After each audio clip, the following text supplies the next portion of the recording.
থানাধীন দৌলতপুর বেহাপাড়া এলাকায় ভিকটিম মোহাম্মদ ইমন হোসেন তিনি হত্যাকাণ্ডের শিকার হন। এই হত্যাকাণ্ডে অভিযুক্ত ১ নম্বর আসামি মোহাম্মদ মাসুদ রানা, পিতা মোহাম্মদ আশরাফুল ইসলামকে আমরা ঢাকা থেকে ইন্টেলিজেন্স উইং এর সহায়তায় ঢাকা থেকে গ্রেফতার করতে সমর্থ হই। এই মামলার যদি বিস্তারিত বলতে চাই, আসামি মোহাম্মদ মাসুদ রানা তার বাড়ি হচ্ছে দৌলতপুর বেলকুচিতে। তো সে 2020 সালে দৌলতপুর বহুমুখী উচ্চ বিদ্যালয় থেকে এসএসসি পাশ করেন এবং 2022 সালে দৌলতপুর ডিগ্রি কলেজ থেকে এইচএসসি পাশ করেন। তো একই সাথে সে তার বাড়িতে অবস্থিত তাদের একটা ছোট মুদি দোকান আছে, সেই মুদি দোকানে সে তার মায়ের সাথে তার মুদি দোকানের কাজে সহায়তা করে। তো এর পাশাপাশি একটি মার্কেট আছে, নাম হচ্ছে হোসনা মার্কেট। তারা ওই অবসরে হোসনা মার্কেটে যে এখানে তারা চা খায়। তো গত 14 এপ্রিল এরকম তার চা খাওয়ার সময় সে তার দৃষ্টিতে দেখলো যে একটি ছেলে একটি মেয়ের সাথে কিছুটা দৃষ্টিকটু অবস্থায় রাস্তার মধ্যে দেখতে পাওয়ায় সে ছেলেকে জিজ্ঞেস করে যে এই মেয়েটি তোমার কি হয়। তো তখন ছেলেটি জবাব দেয় যে মেয়েটি আমার বোন হয়।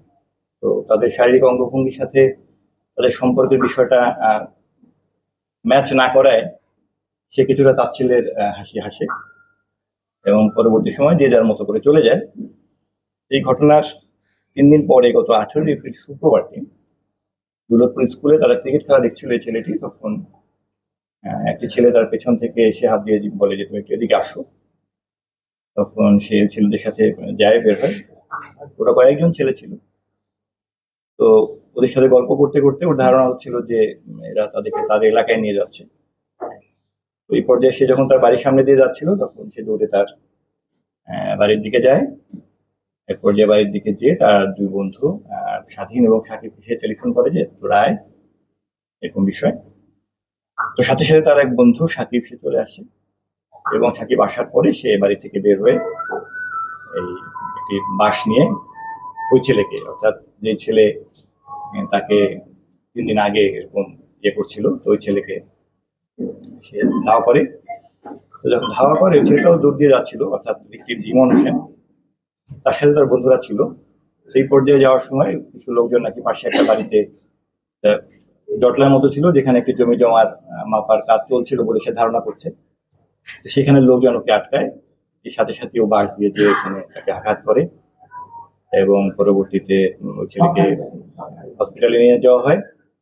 আর ওকে এবং ওর বন্ধু সাকিবকে ওই যে স্থানীয় জনগণ তারা আটক করে এবং আটক করে ওকে 1.5-2 ঘন্টা আটক রাখে একটা বাসায়। এবং এরপরে ওর এক প্রতিবেশী মামা সে যে ওকে ওইখান থেকে ছাড়িয়ে নিয়ে আসে।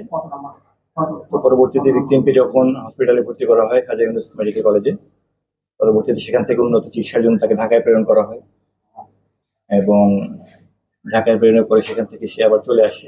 3-4 দিন পরে কিছুটা সুস্থ হয়ে চলে আসে এবং পরবর্তীতে বাড়িতে আসার পরে আবার যখন সে অসুস্থ হয়ে পড়ে তাকে খাজা ইউনূস মেডিকেল কলেজে নেওয়ার পরে তাকে মৃত ঘোষণা করে।